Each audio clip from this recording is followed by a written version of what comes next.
안녕하세요. 내맘쌤TV 내맘대로 공부하기입니다. 오늘의 자료는 재무회계의 작성과 표시에 대해서 한번 배워보도록 하겠습니다.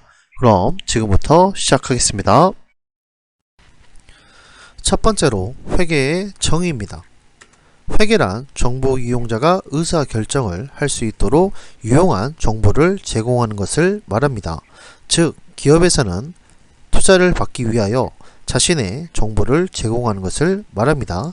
이러한 정보 이용자는 기업에서 제공한 정보를 가지고 자신의 기준에 따라 의사결정, 즉 투자를 한다는 것을 말합니다. 실생활 예를 들게 되면 은행에 적금을 드는 것을 들 수가 있습니다. 적금을 위해 은행을 선택하는 방법에는 여러 가지가 있습니다. 자신의 기준에 따라 적금의 이자율이나 집에서와의 거리, 은행의 신뢰도와 같이 자신의 가치에 따라 의사결정을 하여 은행을 선택하는 것이 가장 실생활에 가까운 예입니다.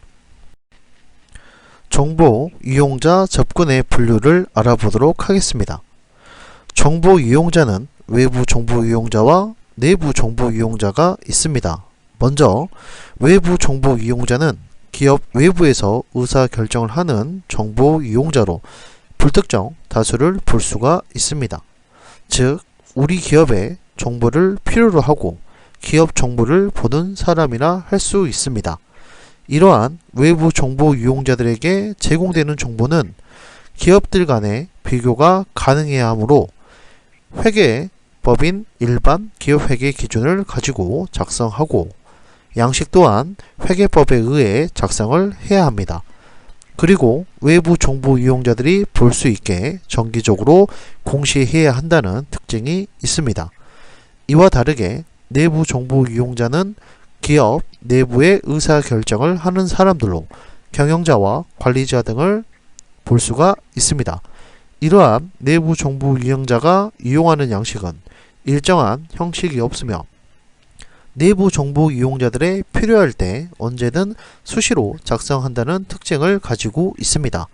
그리고 이러한 내부 의사결정을 특수의사결정이라고도 합니다.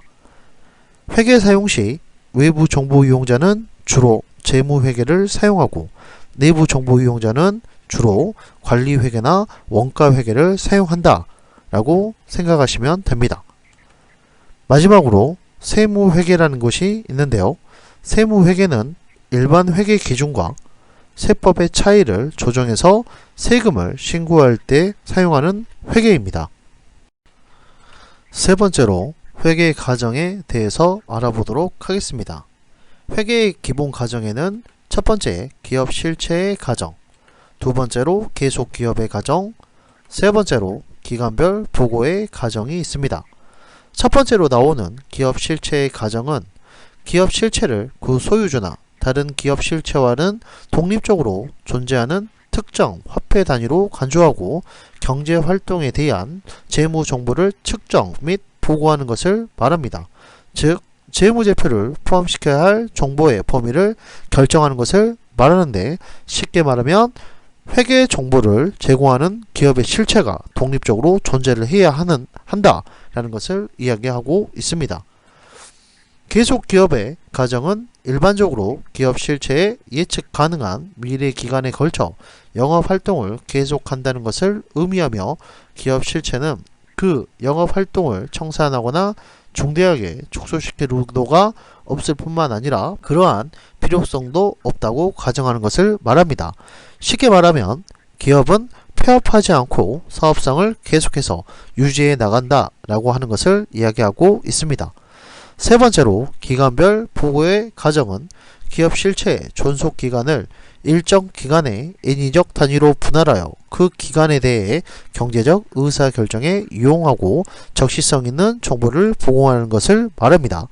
즉, 회계 기간을 일정 기간을 가지고 이 기간에 대한 회계 정보를 공시해야 한다라는 것을 이야기하고 있습니다. 네 번째로 회계의 질적 특성에 대해서 한번 알아보도록 하겠습니다. 회계의 질적 특성에는 목적 적합성과 신뢰성이 있습니다. 목적 적합성이라고 하는 것은 목적에 적합한 정보를 제공하는 특성을 말하고 있고, 이러한 목적 적합성은 세 가지의 하부 속성을 가지고 있습니다. 첫 번째, 예측 가치가 있는데요. 예측 가치란 정보 이용자가 기업 실체의 미래 재무 상태, 경영 성과, 순현금 흐름 등을 예측하는데 그 정보를 활용한다 라고 하는 것을 의미하고 있습니다. 두 번째로, 피드백 가치라고 하는 것은 회계 정보가 기업 실체의 재무 상태, 경영 성과, 순현금 흐름, 자본 변동 등의 정보 이용자의 당초 기대치를 확인 또는 수정하게 함으로써 의사결정에 영향을 미치는 것을 이야기하고, 세 번째에 나와 있는 적시성은 정보 이용자가 유용한 정보를 사용하기 위하여 의사결정을 할 수 있도록 적시에 정보를 제공해야 한다 라는 것을 의미하고 있습니다.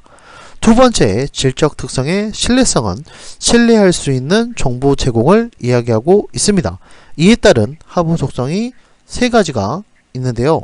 이 세 가지에는 표현의 충실성이 있습니다. 표현의 충실성은 정보가 신뢰성을 갖기 위해서는 그 정보가 나타내고자 하거나 나타날 것이 합리적으로 기대되는 거래나 그 밖의 사건을 충실하게 표현해야 한다라는 것을 이야기하고요. 두 번째로, 검증 가능성은 동일한 경제적 사건이나 거래에 대하여 동일한 측정 방법을 적용할 때 다수의 독립적인 측정자가 유사한 결론에 도달할 수 있어야 한다는 것을 의미하고 있습니다. 마지막 세 번째로, 중립성이라 하는 것은 회계 정보가 신뢰성을 갖기 위해서는 편견 없이 중립적으로 표현을 해야 한다라는 것을 의미하고 있습니다. 그러나 이러한 목적 적합성과 신뢰성은 서로 반대되는 성향의 관계라 서로 어느 한쪽에 치우치지 않고 균형 있게 정보를 제공해야 하는 상충 관계를 이루어야 한다라고 하는 것을 의미하고 있습니다. 다섯 번째로, 회계 기간에 대해서 알아보도록 하겠습니다. 회계 기간이란 회계 정보를 나타내는 일정한 기간을 이야기합니다. 원칙으로는 1년을 초과할 수 없다라는 원칙을 가지고 있습니다. 이 원칙을 설정된 이유로는 회계 기간이 종료될 때 공시해야 되는 회계 정보를 마무리해야 되는 작업을 해야 합니다. 회계 장부를 마무리한다라고 하는 것은 매우 힘들고 어려운 일로 야근이 발생할 수가 있습니다. 만약 경영자가 이러한 어려움을 덜어주기 위하여 회계 기간을 100년으로 설정했다 라고 했을 경우에는 이 기업에서는 100년마다 정기적으로 공시를 해야 한다 라고 하는 것을 의미하고 있습니다. 만약 100년마다 회계 기간을 공시하게 된다면 정보 이용자들은 이 기업에 대한 정보를 정확하게 알 수도 없고 신뢰도가 굉장히 떨어진다 라고 하는 것을 의미하고 있습니다. 그래서 회계법에서는 원칙적으로 회계 기간을 설정할 때 가장 길게 설정을 해도 1년까지만 설정할 수 있다 라는 것을 원칙으로 세워놓고 있습니다. 오늘은 재무회계의 작성과 표시에 대해서 알아봤는데요. 시청해 주셔서 감사합니다. 다음 시간에는 더 좋고 유익한 내용으로 찾아뵙도록 하겠습니다. 지금까지 내맘쌤TV 내맘대로 공부하기였습니다.